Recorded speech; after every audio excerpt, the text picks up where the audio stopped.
सूरत कुरैश। अक्सर हम इसे नमाज में पढ़ते हैं, एक ऐसी सूरत जो हम सबको ज़बानी याद है।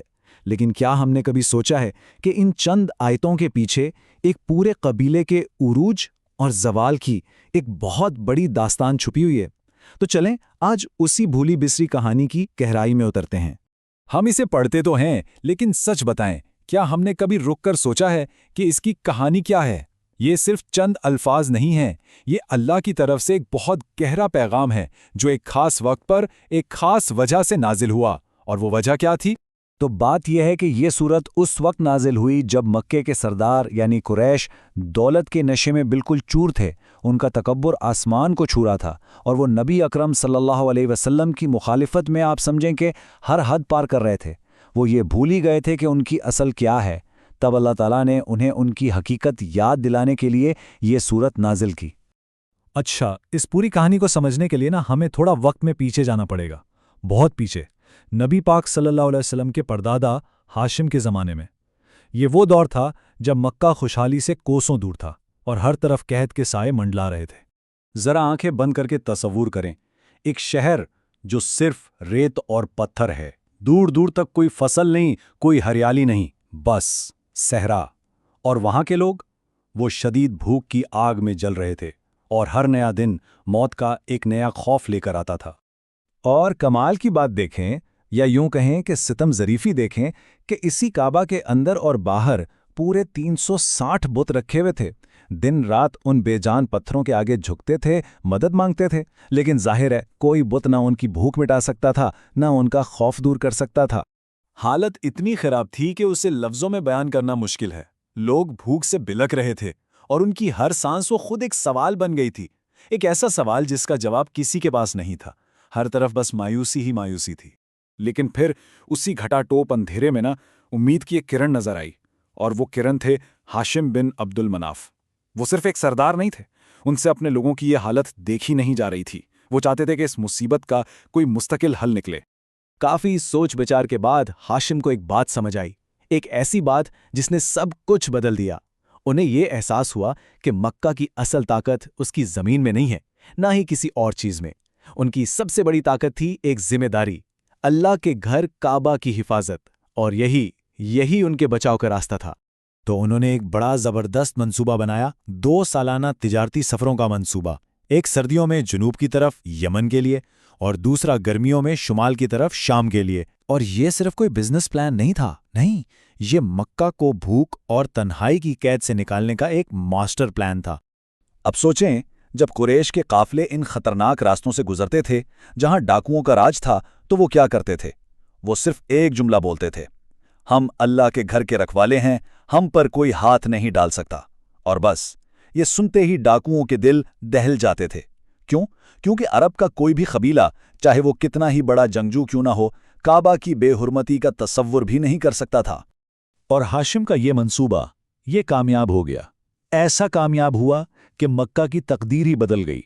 लेकिन एक बात है, दौलत जब आती है तो वो अपने साथ सिर्फ आसाइशें नहीं लाती, वो एक रूहानी बीमारी भी साथ लेकर आती है। और अफसोस, मक्का के साथ भी बिल्कुल यही हुआ। देखते ही देखते वो शहर जो कभी भूख का गढ़ था, एक बहुत बड़ा बिजनेस हब बन गया। लोग मालामाल हो गए। लेकिन हुआ ये कि खुशहाली ने भूख और खौफ को तो खत्म कर दिया, पर उनकी जगह ले ली गुरूर और तकब्बुर ने। सवाल ये है कि वो ये कैसे भूल गए कि ये सब कुछ इन्हें दिया किसने था। देखें, जब नेमतें मुसलसल मिलने लगती हैं तो इंसान उनका आदी हो जाता है। कुरैश के साथ भी यही हुआ। वो इन नेमतों के इतने आदी हो गए कि शुक्रगुजारी तो दूर की बात, वो इसे अपना हक समझने लगे। ये तो हमारा हक है।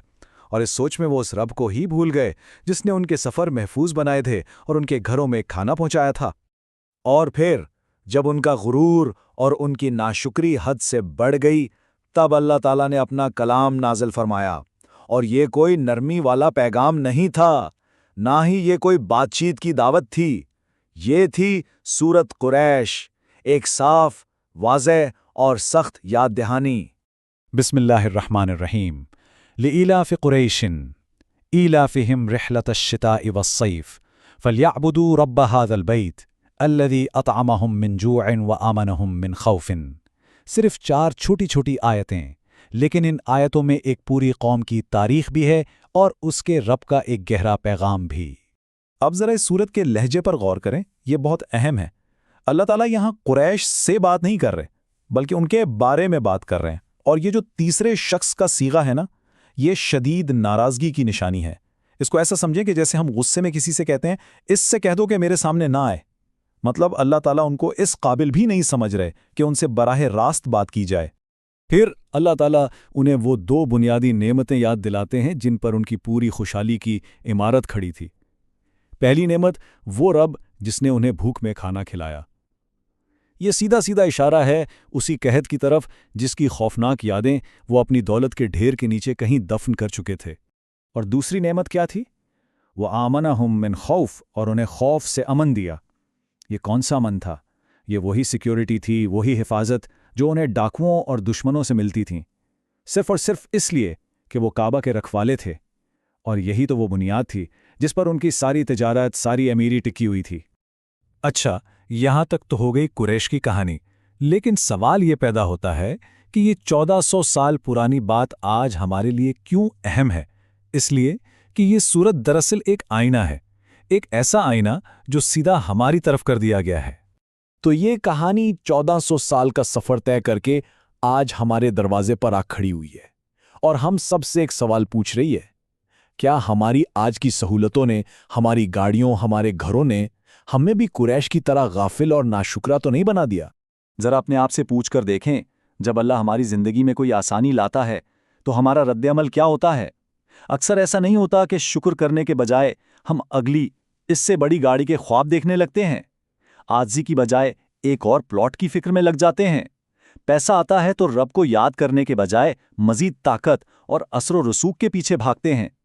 ہم اپنے بچوں کو بہترین اسکولوں میں بھیجتے ہیں، لیکن کیا ہم انہیں یہ بھی سکھاتے ہیں کہ یہ سب نعمتیں دینے والا اصل میں کون ہے؟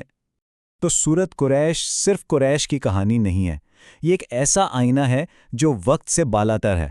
یہ ہر دور میں ہر انسان کے سامنے کھڑے ہو کر ایک ہی سوال پوچھتا ہے، کیا ہمیں یاد ہے کہ ہماری نعمتوں کا اصل سرچشمہ، اصل سورس کون ہے؟ یہ 1400 سال پرانا سبق آج بھی بالکل تازہ ہے، اور سبق کیا ہے؟ یہی کہ ہر نعمت، ہر سانس، ہر چھوٹی بڑی کامیابی کے پیچھے اس کے اصل دینے والے کو یاد رکھا جائے۔ یہ ایک یاد دہانی ہے کہ جو کچھ بھی ہمارے پاس ہے وہ ہمارا حق نہیں، بلکہ اس رب کی امانت اور رحمت ہے جس نے کبھی قریش کو بھی بھوک میں کھلایا تھا اور خوف سے امن بخشا تھا۔